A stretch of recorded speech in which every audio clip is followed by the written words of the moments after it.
Hi viewers, எல்லாத்துக்கும் வணக்கம். நம்ம டெக்னிக்கல் சிவில் தமிழ் சேனலில் இன்றைக்கி எதை பற்றி பார்க்க போகிறோம் அப்படின்னா, நம்ம சப்ஸ்கிரைபர்ஸ் நிறைய பேர் நம்மக்கிட்ட ஃபோன் பண்ணி எனக்கு டிராயிங்ஸை மட்டும் ப்ரிப்பேர் பண்ணி கொடுங்க சார், நான் லேபர் கான்ட்ராக்ட்டுக்கு பக்கத்தில் ஒரு மேஸ்திரிட்ட கொடுத்து நான் பில்டிங் கட்டிக்கிறேன், எனக்கு அப்பப்போ கன்சல்ட்டிங் மாதிரி ஒரு டைமுக்கு மட்டும் விசிட் பண்ணிவிட்டு போங்க, செக் பண்ணிவிட்டு போங்க, கரெக்டாக இருக்குதா இல்லையா அப்படிங்கிற மாதிரி நிறைய பேர் கேட்குறாங்க.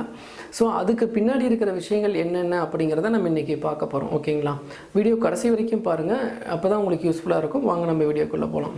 ஸோ ஒரு பில்டிங்கை நிலமாக இருந்து ஒரு கட்டடமாக மாற்றி கிரகப்பிரவேசம் முடிஞ்சு உள்ளே குடி வர வரைக்கும் ஒரு சில விஷயங்களை கிரிட்டிக்கலாக மேனேஜ் பண்ணால் மட்டும்தான் ப்ராப்பராக இருக்கும். சரிங்களா? ஸோ அந்த முக்கியமான விஷயங்கள் என்னென்ன அப்படின்னு பார்த்தீங்கன்னா, ஃபஸ்ட்டு பிளானிங், அந்த வீட்டுக்கு தேவையான வரைபடங்கள் உருவாக்குறது. செகண்டு காஸ்ட் மேனேஜ்மெண்ட், எவ்வளவு அமௌண்ட் ஆகும்னு நமக்கு தெரிஞ்சால் மட்டும்தான் நம்ம அதை ரெடி பண்ண முடியும். வீடு கட்டுறோம் அப்படின்னா அதுக்கு நம்ம ரெடி பண்ண முடியும். ஸோ ஃபஸ்ட்டு பிளானிங் அப்படிங்கிறது ஒரு இன்ஜினியர் அப்ரோச் பண்ணி, ஒரு ஆர்கிடெக்சர் அப்ரோச் பண்ணி நீங்கள் ரெடி பண்ணி வச்சுட்டீங்க. அடுத்தது அவங்க கொடுக்குற அந்த பிளானிங் டாக்குமெண்ட்ஸை வச்சு ஒரு காஸ்ட், எனக்கு இவ்வளோ அமௌண்ட் ஆகும் பில்டிங்க்கு அப்படிங்கிற மாதிரி ரெடி பண்ணி வைக்கிறீங்க. ஸோ பிளானிங் தென் காஸ்ட் மேனேஜ்மெண்ட் ரெண்டும் முடிஞ்சிருது. ஸோ அடுத்தது பார்த்தீங்கன்னா மெட்டீரியல் மேனேஜ்மெண்ட். இப்போ ஒவ்வொரு ஸ்டேஜ் பை ஸ்டேஜாக நீங்கள் மெட்டீரியல் வாங்கி வைக்கிறதுக்கும் ஒரு நாளுக்கு தேவையான மெட்டீரியல் முன்னாடி நாள் வாங்கி வைக்கிறதுக்கும் ஏகப்பட்ட வித்தியாசம் இருக்குது. இப்போ அடுத்த வாரத்தில் மெட்டீரியல் ரேட் அதிகமாகுது அப்படிங்கிற ஒரு சின்ன தகவல் கிடைச்சது அப்படின்னா இன்றைக்கே எல்லா மெட்டீரியலும் வாங்கி வச்சுக்கலாம் அப்படிங்கிற மாதிரி ஒரு முடிவு எடுக்கலாம். ஸோ இந்த இடத்துல தான் அந்த மெட்டீரியல் மேனேஜ்மெண்ட் அப்படிங்கிறது ரொம்ப ரொம்ப அவசியமாக இருக்குது. ஸோ மூணாவது விஷயம் மெட்டீரியல் மேனேஜ்மெண்ட் அப்படிங்கிற விஷயம்.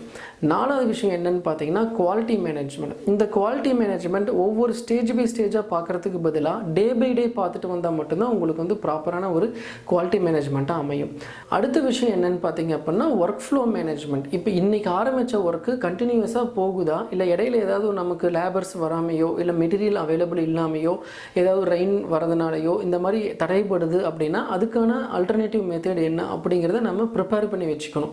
ஸோ ஒர்க் ஃப்ளோ மேனேஜ்மெண்ட் அப்படிங்கிறது ரொம்ப ரொம்ப முக்கியம். ஸோ இப்போ நான் சொன்ன இந்த மேனேஜ்மெண்ட் இருந்தால் மட்டும்தான் நம்ம வீட்டை நிலமாக இருந்து கட்டிடமாக மாற்றி நம்ம கிரகப்பிரவேசம் பண்ணி உள்ளே குடி போக முடியும். சரிங்களா?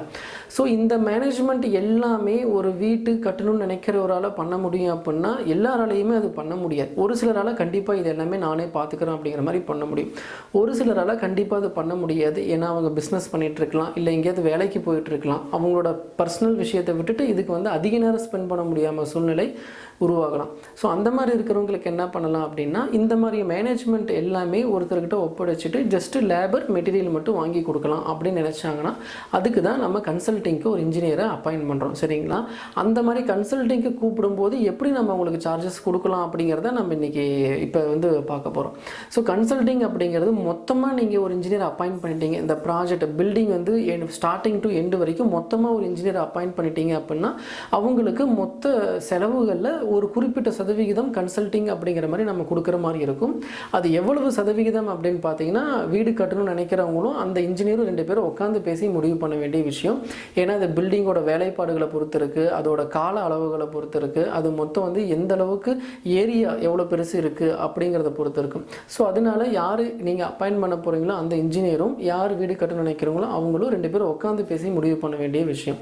அடுத்தது பார்த்தீங்கன்னா, நான் டிராயிங்கை வாங்கிட்டேன், எனக்கு முக்கியமான ஸ்டேஜில் மட்டும் எனக்கு பார்த்துட்டு விசிட் பண்ணால் போதும் அப்படின்னு நினைக்கிறவங்களுக்கு அந்த மாதிரி விசிட் பண்ணும்போது வரக்கூடிய அந்த இன்ஜினியருக்கு அன்னைக்கு ஒரு நாளுக்கான சார்ஜ் எவ்வளோ அப்படிங்கிறத முன்னாடியே கேட்டு வச்சுட்டு அந்த சார்ஜை நீங்கள் பே பண்ணுற மாதிரி இருக்கும். இந்த மாதிரியும் ஒரு சிலர் நீங்கள் கன்சல்ட்டிங்க்கு யூஸ் பண்ணிக்கலாம்.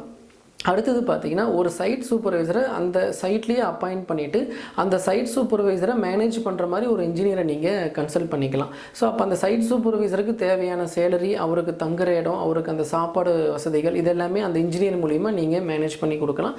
அதுக்கான காஸ்ட் எவ்வளவு அப்படிங்கிறத கேட்டு நீங்கள் அந்த இன்ஜினியருக்கு பே பண்ணிக்கலாம்.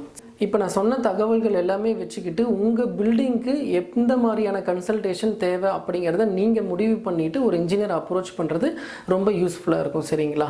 ஸோ லேபர் கான்ட்ராக்டை கொடுத்துட்டு இன்ஜினியர் கன்சல்டேஷனுக்கு மட்டும் வச்சுக்கிறேன் அப்படிங்கிறது தாராளமாக பண்ணலாம். பட் எந்த வகையில் அவரோட கன்சல்டேஷன் உங்களுக்கு தேவை அப்படிங்கிறத நீங்கள் முன்னாடியே முடிவு பண்ணி வச்சுட்டு ஒரு இன்ஜினியர் அப்ரோச் பண்ணுறது ரொம்ப ரொம்ப நல்லது.